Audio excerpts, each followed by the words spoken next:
मनसे अध्यक्ष राज ठाकरे आणि भाजप नेते ब्रिजभूषण सिंह यांच्यात काही वर्षांपूर्वी उत्तर भारतीयांच्या मुद्द्यावरून वाद निर्माण झाला होता। याच वादाचा संदर्भ देत आता भाजपचे कल्याण जिल्हाध्यक्ष नंदू परब यांनी राज ठाकरे यांचा एकेरी उल्लेख करत एक विधान केले आहे। नंदू परब नेमकं काय म्हणाले, तसेच मनसेच्या पदाधिकाऱ्यांनी नंदू परब यांच्या विधानावर काय प्रतिक्रिया दिली, हे या व्हिडिओच्या माध्यमातून जाणून घेऊयात। नमस्कार, आपण पाहत आहात लोकसत्ता लाईव्ह।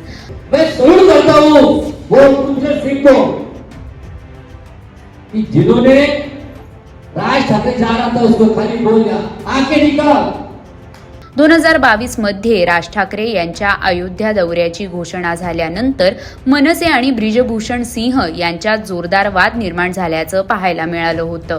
राज ठाकरे अयोध्येला जाणार असल्याची घोषणा झाल्यानंतर ब्रिजभूषण सिंह यांनी त्यांच्या दौऱ्याचा तीव्र विरोध केला होता।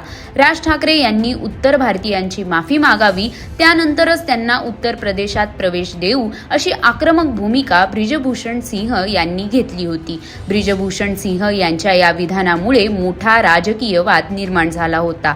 याच घटनेचा संदर्भ देऊन नंदू परब यांनी आता राज ठाकरे यांचा एकेरी उल्लेख करत एक विधान केले आहे। ते काय म्हणाले ते पाहूयात। बाबा बोलते ना रजबड़ी, उसको बोलो कभी कभी यूपी में जाके देखो।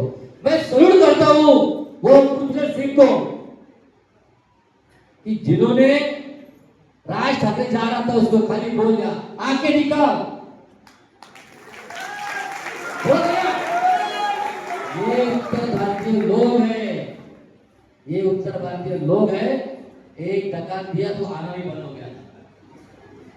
गरीब आदमी को कोई भी मार लेता है, गरीब आदमी को कोई भी मार लेता है तो दिखा दे उस उत्तर भारतीय का भारतीय जनता पार्टी में विशेष योगदान है। वो क्या है? एक उत्तर भारतीय आघाड़ी अपने यहाँ पे उस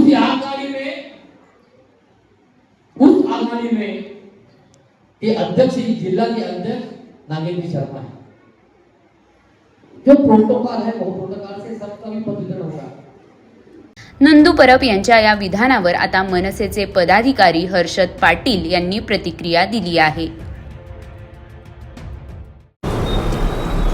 खरं तर या डोंबिवली शहरामध्ये आतापर्यंतचा इतिहास आहे का कुठल्याही भाषेवाद किंवा जातीयवाद उत्तर भारतीय समाजाचा असेल, गुजराती समाजाचा असेल, साऊथ इंडियन समाजाचा असेल, आत्तापर्यंत इकडे कधीच कुठलं झालेला नाही आहे वाद।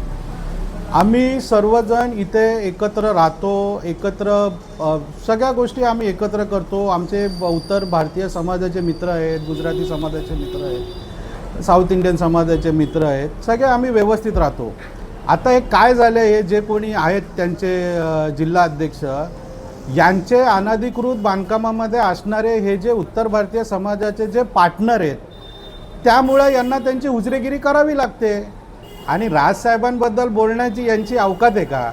पहिली गोष्ट तर उगाचच मला त्यांना सांगणं आहे इथे सगळं व्यवस्थित चाललेलं आहे, कशाला वातावरण खराब करता तुम्ही? आमचे चांगले मित्र आहेत आणि त्यांचे जे मित्र आहेत ना त्यांच्यापेक्षा चांगले आमचे मित्र आहेत ते। त्यामुळे उगाचच ते मायलेज घ्यायला आणि काहीतरी करायला या फालतू गोष्टी करू नका आणि या डोंबिवली शहराचं वातावरण बिघडू नका तुम्ही। हे अशा लोकांना तर ना खरं तर उत्तर देण्याची पण आवश्यकता नाही आहे। जे स्वतः सुरक्षित फिरू शकत नाही शहरामध्ये, यांना टोली घेऊन फिरावे लागते, यांच्यात काय हिंमत आहे साहेबांचं नाव घेण्याची?